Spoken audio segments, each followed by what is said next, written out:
Olá! Hoje a gente mergulha na geografia do Brasil para entender os domínios morfoclimáticos. Vamos usar um material didático aqui para guiar a conversa. Oi. A ideia é explorar o que são, sabe? Como clima, relevo, solo, vegetação. Tudo isso se junta para formar essas grandes paisagens. E qual a diferença para bioma? Uma viagem pela nossa diversidade natural. Exato. E entender isso, essa classificação do Aziz Absaber é super importante para a gente ler a paisagem brasileira de forma mais integrada, né? Conectar os elementos e até os desafios ambientais que o material traz. Legal! Então, vamos lá, vamos desembrulhar esse conceito.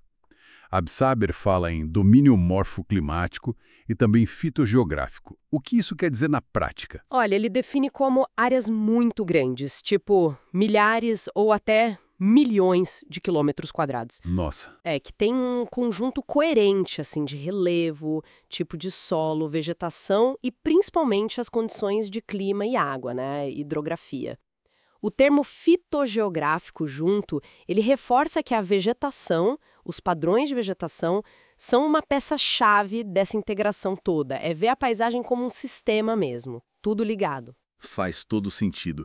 E aí sempre surge aquela dúvida, né? Qual a diferença disso para bioma? A gente ouve muito falar em bioma, classificação do IBGE. Ah, sim, é uma dúvida comum. É mais uma questão de foco, sabe? A abordagem do Absaber, dos domínios, ela dá mais peso para a interação dos fatores físicos, como o clima e o relevo vão moldando os solos, influenciando a vegetação, os rios. Essa é a base. Ok, a base física. Isso. Já os biomas, eles têm um olhar mais, digamos, ecológico. Focam nos conjuntos de ecossistemas, na vida mesmo, né? Fauna, flora, como eles interagem ali. Entendi. São super importantes, se complementam para a gente entender a complexidade toda do Brasil, não é uma ou outra, sabe? perfeito. Com essa base mais clara, vamos ver como isso funciona nos exemplos brasileiros que o Absaber mapeou. Começando pelo gigante, né? O domínio amazônico. Sim, lá no norte. O material destaca bem essa combinação. Relevo mais baixo, né, baixas altitudes, um clima equatorial, ou seja, muito quente e chovendo o ano todo. Muita chuva. Muita chuva. E isso sustenta aquela floresta super densa e rios enormes, com um volume de água impressionante. Mas, como o material também aponta, tem um porém. Essa mesma combinação faz com que os solos, que muitas vezes não são tão ricos quimicamente, fiquem muito vulneráveis, sabe? Ah, entendi. Quando se tira a floresta, a degradação pode ser bem rápida. É um ponto crítico. E um contraste gigante com isso é a Caatinga, lá no sertão do Nordeste. Clima semiárido. Totalmente diferente, né? Chuva pouca, irregular. E isso define tudo por lá. A vegetação é xerófila, cheia daquelas adaptações para sobreviver à seca, tipo espinhos, folhas pequenas. Cactos e tudo mais. Isso. Os solos geralmente são mais pedregosos e os rios, a maioria deles secam na estiagem, são temporários. A grande exceção é o São Francisco, claro. É um ambiente super resiliente, mas o material alerta para o risco de desertificação se o manejo não for cuidadoso. Importante. Seguindo o mapa, a gente chega na faixa litorânea, nos mares de morros. O nome já diz muito, né? Aquele relevo cheio de morrinhos arredondados. Exatamente, o tal relevo mamelonar, ou meia laranja que eles chamam, é resultado da erosão num clima tropical úmido, sabe? Sei. Originalmente era tudo Mata Atlântica ali. Hoje, a gente sabe, está super fragmentada. Por isso mesmo é um hotspot de biodiversidade. O que significa? Significa que é uma área com muitas espécies que só existem ali e muitas delas ameaçadas. Precisa de muita atenção para conservar o que restou. Entendi. E o cerrado, bem no meio do Brasil. O material fala muito das árvores com tronco torto. Ah, o Cerrado. É a paisagem dos planaltos, dos chapadões, né? Clima tropical com duas estações bem marcadas, uma seca e uma chuvosa.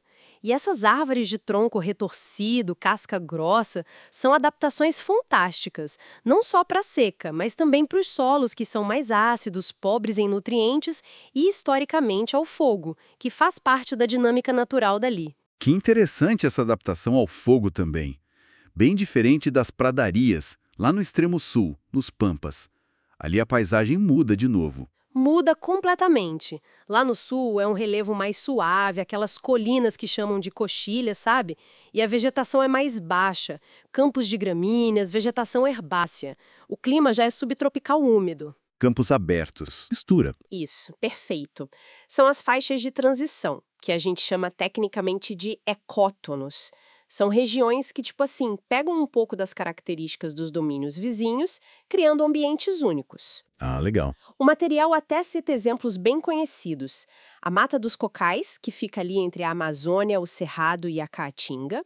O Pantanal, que é super complexo, né? Recebe influência do Cerrado, da Amazônia, até do Chaco.